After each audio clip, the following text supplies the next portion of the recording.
It's the best, hands down. It's crystal clear. I love it. The things you can make are awesome. No one else has quality epoxy like this. It's easy to mix. Tim is such a wealth of knowledge. It's gotta be iCoat. Welcome to the Resin Mastery Podcast, exploring iCoat epoxy. So welcome back to Resin Mastery, exploring iCoat epoxy. Today we have an amazing interview with Bupp Woodworks and Design, and I'm actually joined by Tina Bupp. They're based up in Illinois, and it's about an hour north of Chicago. Is that where it is, Tina? Yep. Yeah, we're about an hour north of Chicago, hour south of Milwaukee. In McHenry, Illinois. Yeah, it's a small town, yes. Yeah, good old Irish name, you know. And Tina and her husband have been involved in live edge, in flower preservation, in using epoxy to create the most incredible artistic things that we've actually, through iCoat, had the pleasure of showing people. Tina, before we start, just introduce yourself to the audience. I'm Tina. I've been doing this since I think about 2018. And yeah, we started out with making tables, and then I kind of slowly preserved flowers, and then it just kind of exploded after that. And now we have our own little business. So did you start doing this yourself, or was this something your husband started first, or did you both start together doing this? Because I know it's a husband-wife organization and growing at the moment, right?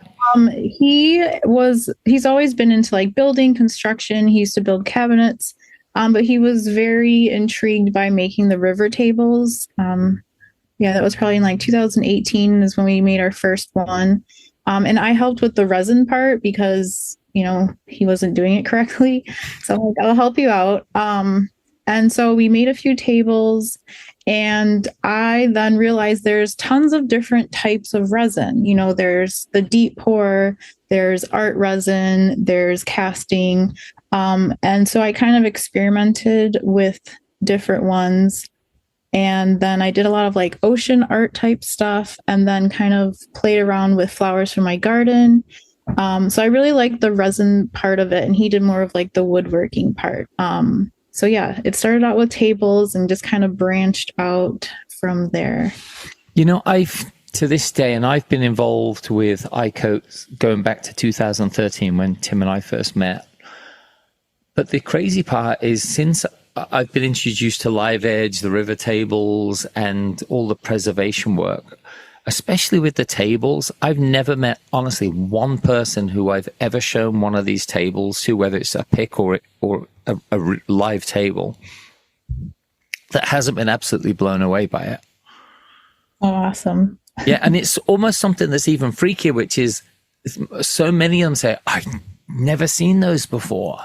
Yeah, awesome. That's what I like to hear. Yeah, I love incorporating the flowers in the tables and the wood trays. That's something that we came up with a few years ago.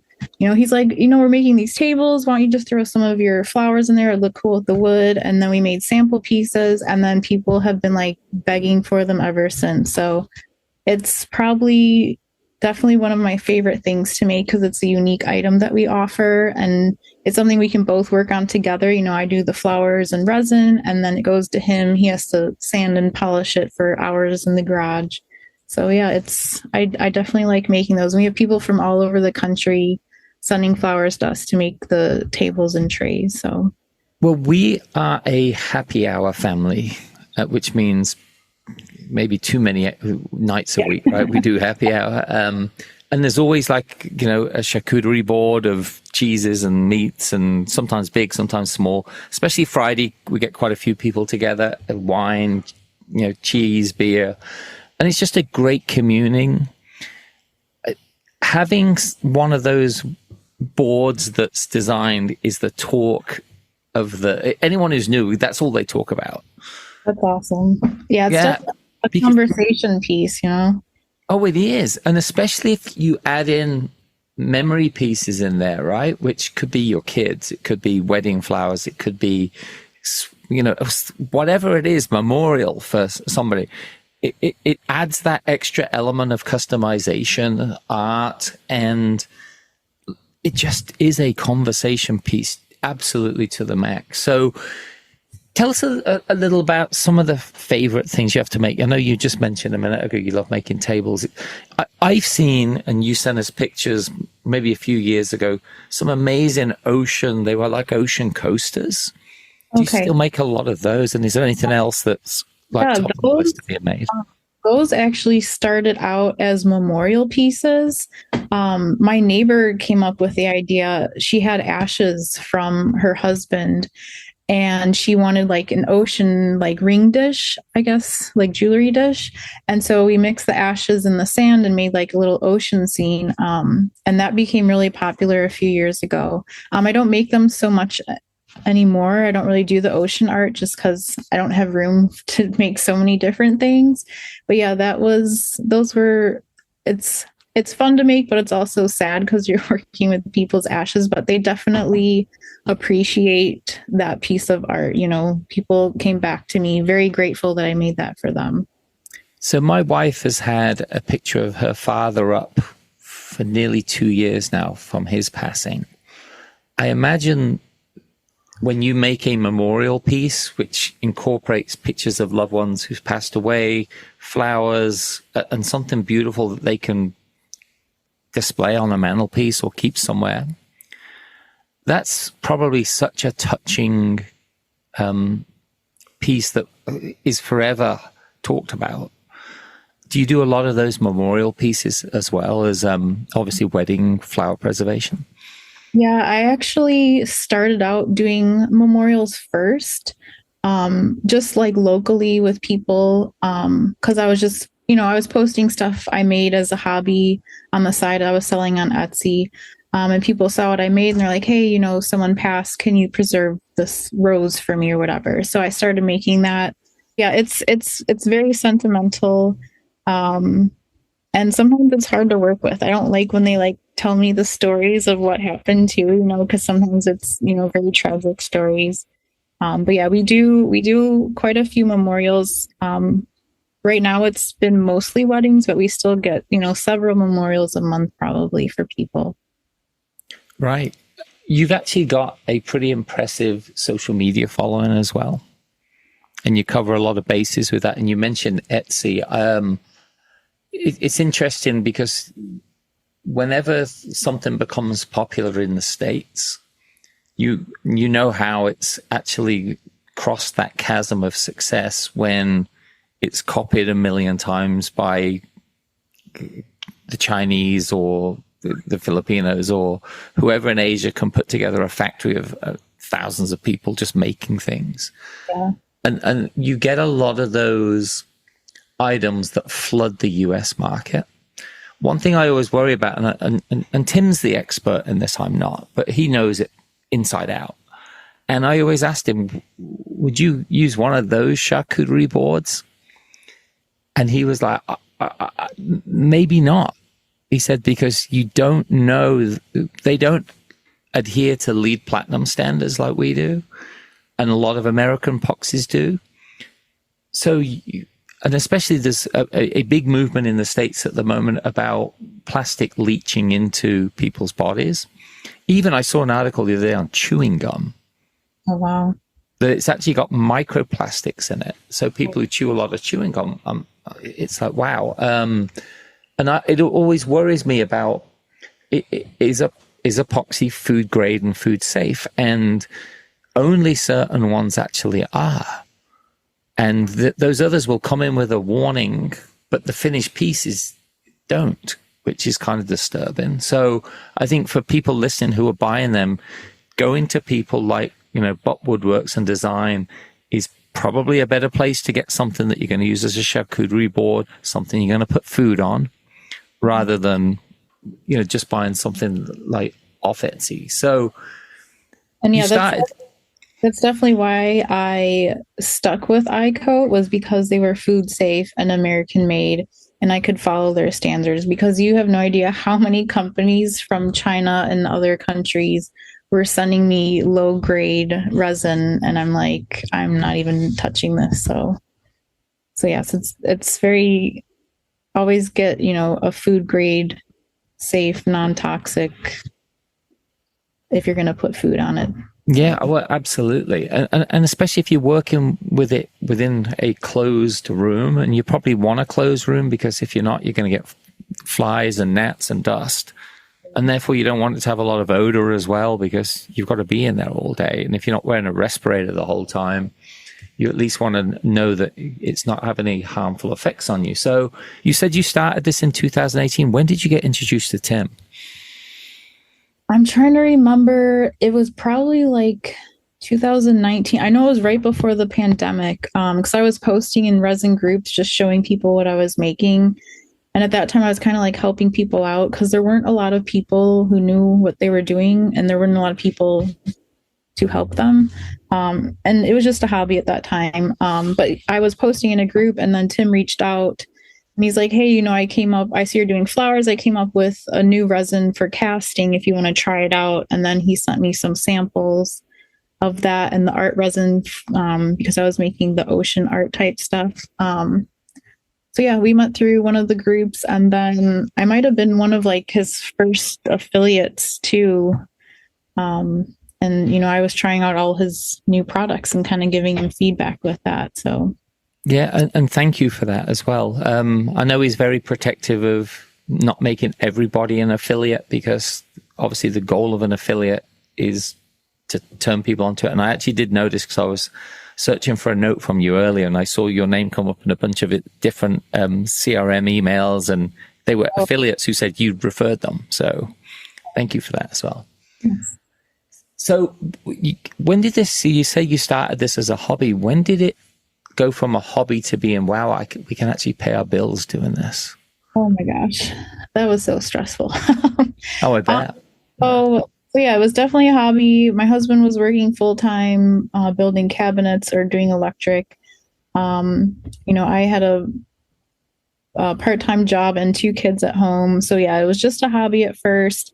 But then we had, several videos go viral online. We had something on Pinterest, like our first flower table we actually posted like 4 or 5 years ago, that like went viral on Pinterest. And it just kind of exploded. It wasn't overnight, but it was probably over the course of several months. I just kept getting more and more orders. And I was just working out of like our extra bedroom. Our kids were sharing a room because they were small then. But once, the orders started taking over the bedroom, and then it took over our laundry room. And then we were in the kitchen, and then our office was in the kitchen, and then in the garage there was stuff. And it's like, we can't like function in this house with, resin and orders and just stacks of flowers everywhere.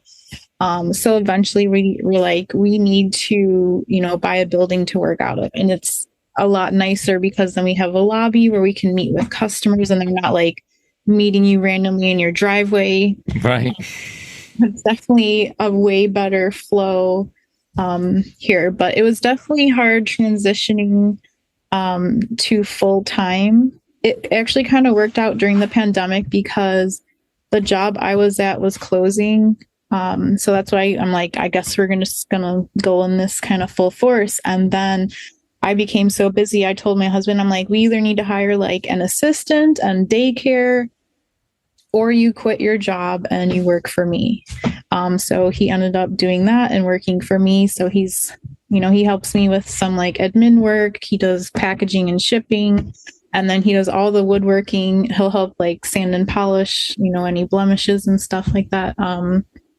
So yeah, we've had this building for 2 years now, but probably for like a year or 2 before that, I was like full time in the house, but it was definitely taking over our house. And we're like, no more. My kids want their own rooms, and, and I don't want to have, resin in the house either too. Cause like all over my floor, I didn't put good plastic down. So any drips, there's like drips of resin hardened all over our hardwood floors and stuff. And it's just like, whoops, but we'll fix that one day. So one day, exactly.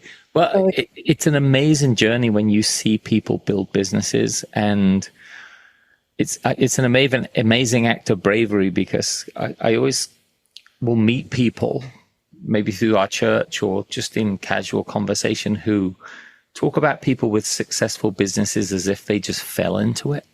Mm-hmm. But it's those stories of 24-hour days, and living on top of your work, not having that separation. You never go home. You're always at work, phone ringing 24/7. So I have such high admiration for people who have done that, because it is such a challenge. So congratulations on that. So it's definitely a challenge to work with your spouse also. So I was going to say, I didn't want to touch that one, but it was like, been fired a few times, but then he always has to come back and help. So right, there you go. Exactly. And I know you mentioned earlier that, or in our pre-conversation, that you are even looking at hiring even more staff as well as you're growing. Yeah, I've been looking for a while.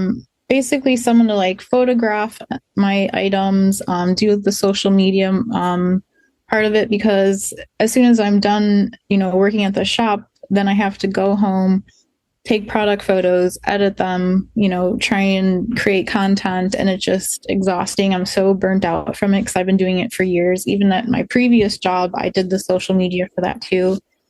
So it's so creatively draining. I want to focus more on making the items for people and not having to worry about it after that. So we're in the process of hiring a social media marketing type of person. And eventually I'm hoping that'll bring in, more consistent clients so that I can hire, an assistant to help me in the back, processing flowers and stuff like that. So yeah, it's one of those things. You take, and I've noticed this, you take amazing photos of your work. And I think for all the listeners out there who are looking to do what people like Tina are doing, it isn't just about being good at the preservation side and getting the flowers ready and get the right molds and picking everything, and the environment, the temperature, the humidity, so much to it. But then once that's done, like you said, you go to your fifth job, which is social media and photographer and content editor. And that's actually is really important. I think that people don't put enough weight on that, because when you take great photos of great handmade pieces, now you're able to show the world what it actually is. Yeah, that's why I always wait till it's a nice sunny day and I do all my photos at home outside, because I want to show them, like, hold this up to the sky. It is crystal clear. There might be a couple of tiny blemishes, but, it's not full of bubbles. There's, I want to show them the quality that I'm putting into each piece. So me and my husband would get in arguments because he would take indoor photos and then I would take outdoor photos. And I'm like, look at the comparison. Like, this one's super bright and you can see all the details. And this one, isn't, it looks more muted. So yeah, photography is definitely important to show them your quality of work. So I follow a lot of other artists and it's like, I know you're doing a good job. I just can't tell because of the way you're taking photos. There's shadows or reflections and you can't, see, really close up and stuff on there. So yeah, I always try and do close up shots so you can see the quality. And then in the bright sun always definitely helps. Well, this is one of the reasons we launched the iCoat magazine this year, is to showcase people's work to a broader audience without them having to hop to every single site they can find. And so for our listeners out there, if you want to come and see some of Tina's work, it's going to be featured on the iCoat magazine when this podcast is released as well. So if you listen to the podcast, you can go to the iCoat magazine and actually look at some of her other work as well. So talk to people who want to get into this about the learning curve, because to get good at it is one thing, right? To be great at it is another. Like, do you need to be artistic? What goes into the learning curve of actually accomplishing where you're at? I definitely think you need to have some type of artistic ability, because you need to know, composition and color theory. And for learning, I probably practiced for, over a year before I even accepted orders with people's special flowers. Cause, I was still making mistakes, I wasn't mixing correctly. So it would cause little swirls. If the temperature or humidity is wrong, it's not going to cure correctly. Getting the right type of equipment helps, to get rid of bubbles, and then, eventually upgrading to get better molds to have, better quality products. So there's definitely a learning curve because, you are creating a chemical reaction with resin and a lot of things can go wrong. There's been plenty of times I've done the dreaded flash cure before, and there's, not many ways you can fix it after that. So yeah, I always encourage people, if you are interested in this, please practice a lot. And especially every flower reacts differently too with resin. Sometimes in, like roses, there'll be like this weird bubble that comes up in the middle, and then you're fighting the stupid bubble for, several days because it won't go away, or different petals will react differently or move. So you have to learn. Each flower is different. Each mold is different. Each type of item you're making, there's so many different things that you need to learn. And that only comes with experience.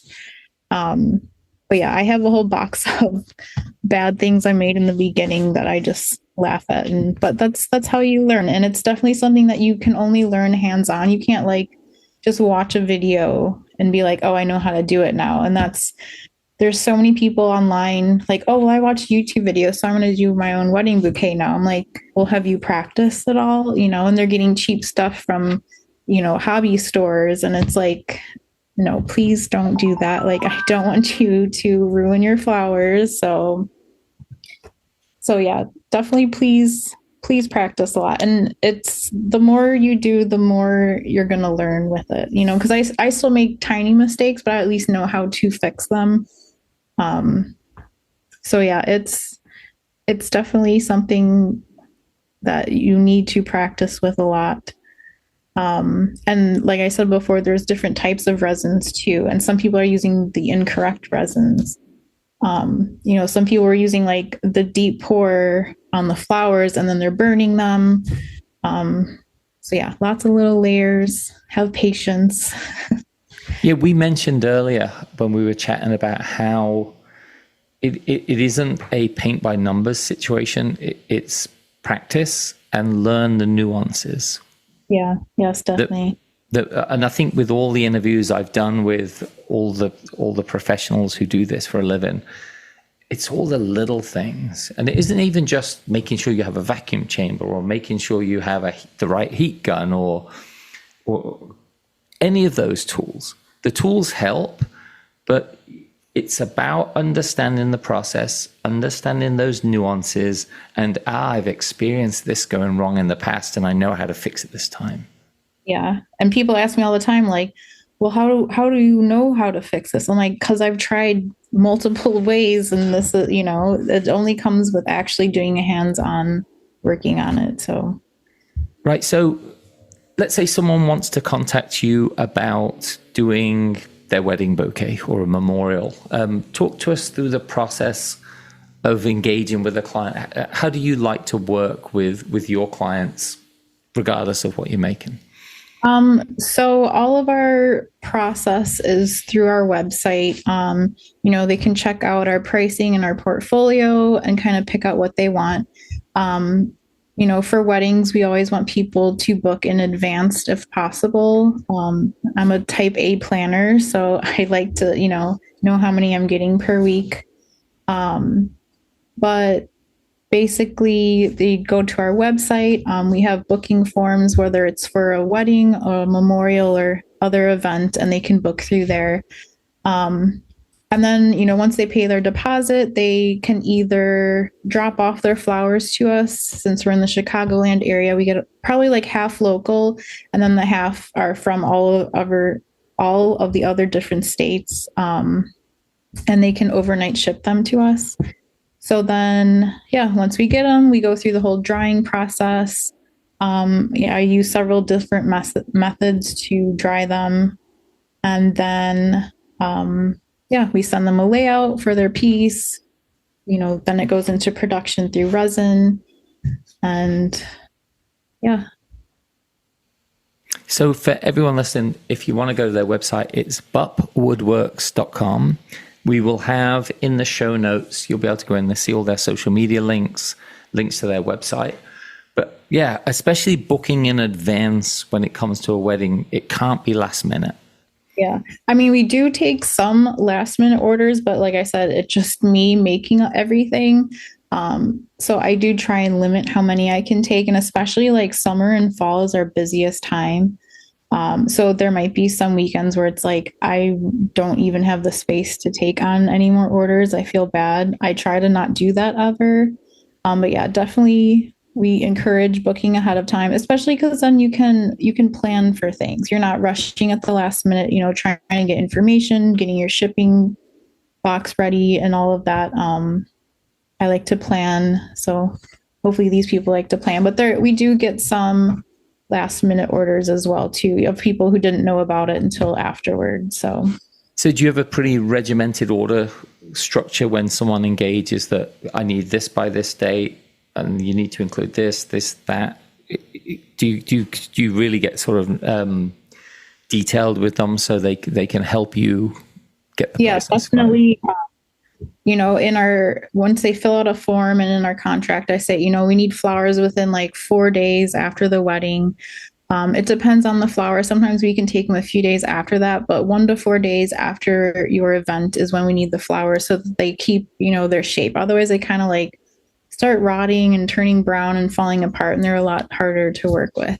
So yeah, we try and make it as easy as possible through our website to explain the entire process. They can kind of read through everything. The sooner we get flowers, the better. We can also work with like older dried flowers if you dry them yourself. We can work with artificial or like those wood flowers. So lots of different options. And do you do on wedding bouquet flowers color correction as well? Yeah, I do offer it. It's not something like I advertise a lot because I personally prefer more of the natural look. I love nature, and I always say to myself, a marriage isn't perfect, so your flowers aren't going to be perfect. And there may be some discoloration, but I am pretty good with the years of experience to where the flowers aren't going to be like drastically changing unless they come like severely, bruised and rotten and stuff. I will suggest it to people. But yeah, it's not something that I really kind of push on people. I know some companies like that's all they do is color correction, and that's, everyone has their different preference, but I personally like to keep things as natural as possible. So one thing I've noticed is there's a lot of these preservation companies service, especially a local area, and then they service people. Now we've had people say that they'll service as far and wide as they can, and others that are just restricted. Are you just USA and Canada? How do you handle the geography of the logistics around that? We've had them sent from all 50 states. Hawaii and Alaska are a little trickier, but it is possible. But we have gotten a couple from Mexico, Puerto Rico, I think one of the Caribbean islands. So it is possible to do some international ones, if you were in Canada or somewhere in North America. As long as you plan ahead and, read through the rules, because you do have to declare things in customs, right, whether you're going to be on the plane with you or ship it. But you can usually talk to like your wedding planner or someone in the hotel, and they can kind of help you with that if you're going to ship them to us. But it is possible. And if you can't get them to us right away, we've had a few people where we can recreate your bouquet. We can work with a florist and then, have your flowers remade to be exactly like they were, and then do it that way too. You just brought up a thought, actually. I wonder how educated wedding planners are becoming with offering preservation. Because obviously the preservation space is growing, right? But who knows whether this is through wedding planners or whether it's it's just ad hoc. Yeah, I do try and network with a lot of, especially locally, the florists and planners. I always try and tag them so that they are aware of our services because, yeah, a lot of people don't know about it. So once they do know about it, we have, relationships with them, and they do say to their customers or, have a brochure to give to them. It's like, hey, here's a service that's, offered if you want for afterwards of your wedding or whatever. But I think they're becoming more aware just because there's more of us out there, but it's definitely becoming a trending item lately. Yeah, I'm still convinced that we're still, and I've seen a few reports on this, but I don't fully trust them. But I get a sense just through my years of experience in business that I think we're probably trending somewhere between 5 and 10% of the wedding market, if that, at the moment. That's it, really? Wow. Yeah, because there's so many people doing this too. Like, where are they all going? But that's that law of big numbers that for a lot of my life I was always like, it can't be. But yeah, there's just millions and millions of people. Like, you think about how many people get married each year. That's true. It's and how long it takes to make each piece, and then you can sort of times that by if everyone was doing it, how long would that take? And you go, wow. And then the numbers go, and that's just if you include Illinois, right? Not even whole states, or then Puerto Rico and Mexico and everywhere else. And what becomes popular in the States, I was saying earlier, that you end up getting all these pieces on Etsy that Chinese companies in warehouses produce, but it then becomes something that is copied overseas as well. Like, we deal with a lot of people in Europe who are getting into flower preservation. Yeah. Yeah, I know a few people in Europe and Canada and other countries that are getting into this too. So, but yeah, we have lots of people we have people in China like stealing our photos too. That's become an issue, not just China, but some other countries. It's like, that is my photo. I've had people even using photos of me in it, like my face is in it holding up something, and they're using it trying to sell things, and it's like, that's brash. Yeah. So it's like, I need to make the time to like put watermarks on everything apparently. So yeah. Yeah. I could add job number 9, right? Now So Tina, we talked a little in the pre-show about setting expectations, because these are handmade pieces, right? And you said you love nature, and we've interviewed others that say they airbrush everything. So how do you set expectations with clients? I know you say you have some information on the website, but do you go any further with that, with setting expectations? Yeah, we have, on our website, we have like a frequently asked questions section that they can look through and read through, where it explains what to expect. And then it's also in our contract. I like to be very transparent with customers so that they know what to expect. Like you said, it's handmade. It's not going to be perfect. I'm going to try and make it as perfect as it can be without any major flaws. But I think posting, I like to post everyone's order on social media so that you can see what to expect. If you have these types of flowers, if you have, white flowers, they may not be, very bright white. They might have, a slight ivory color to them. Certain flowers dry darker or lighter depending on what they are. So I always, have everything written out, what to expect.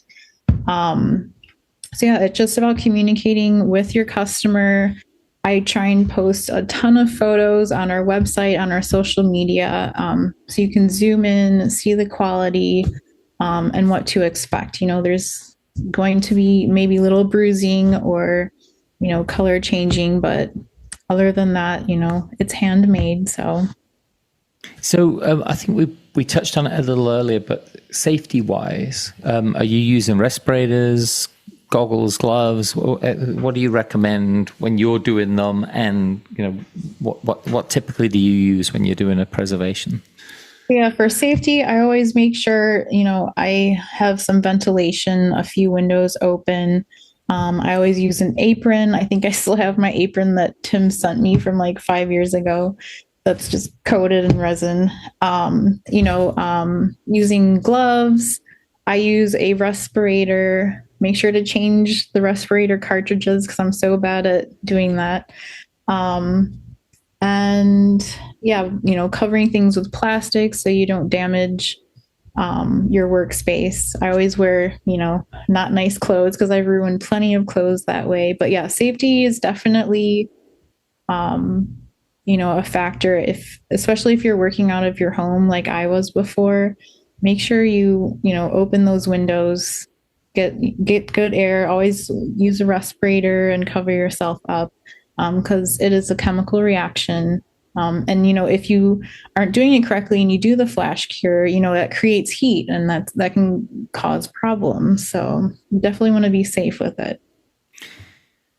So last question, and then I'd love for you to go into detail on how people can contact you. But there's an enduring value that comes with the pieces that you make. And like I mentioned with our happy hour, it's just amazing. It's the talk of the town.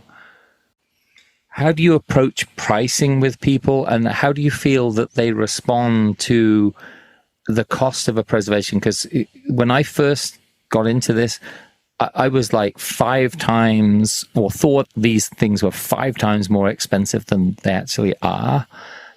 So how do you guys deal with pricing, and then tell people how you can actually be contacted? So for pricing, I definitely started out probably where I was just breaking even. But you're paying for experience and your artistic talent. And then, resin costs a lot, drying sand costs a lot. To have high quality molds, those cost a lot. So you have to factor in a lot of different things. If you're spending, 30, 40 hours on one piece, you have to factor in that cost. So sometimes people are a little shocked by the pricing, but you kind of get what you pay for when it comes to this industry, because there's a lot of people starting out and I see what they're charging and I'm just like, I know that you're like not making anything, I don't know if they're just doing it to get customers maybe. But yeah, it's definitely, you get what you pay for, and you have to make it worth your time. Because, I was working with, cheaper molds and cheaper materials and you don't get a good product out of it. So I've slowly, got better equipment and kind of had to slowly raise my prices with that. And then factor in, how many hours and my experience, it's like, okay, I can charge a little more now that I'm consistently making good products. Yeah, it's crazy to see what people charge out there, and we know it's an investment, but it's something that's going to be with you for a long time. And it's, your irreplaceable flowers. So you want to, worth it for them. Well, you saw in the California fires, they asked people, what did you grab? Well, your house is about to burn down. And it was memories that they grabbed, photos. Grabbing all my photos and stuff like that. Yeah. Ugh. Yeah. Yeah. It's that enduring value. So, Tina, this has been fantastic. How can people get in touch with you, find out more about what you do, engage you in a flower preservation? So you can check out our website. It's buppwoodworks.com. That's where you'll find all information about, our different options, our pricing, how to contact us if you're going to book a wedding, memorial. I have a ton of photos on there in our portfolio. Other than that, I'm basically on all social media. I'm pretty active on Instagram and TikTok, Facebook, YouTube a little bit, Pinterest. So yeah, I'm basically on everything you can think of right now. So, well, Tina, this has been a real pleasure. And for all our listeners, again, buppwoodworks.com. Again, there'll be information in the show notes if you want more information. Tina, thank you so much for joining us today on Resin Mastery. And so until next time, everyone, thank you so much for listening, and we'll see you again soon.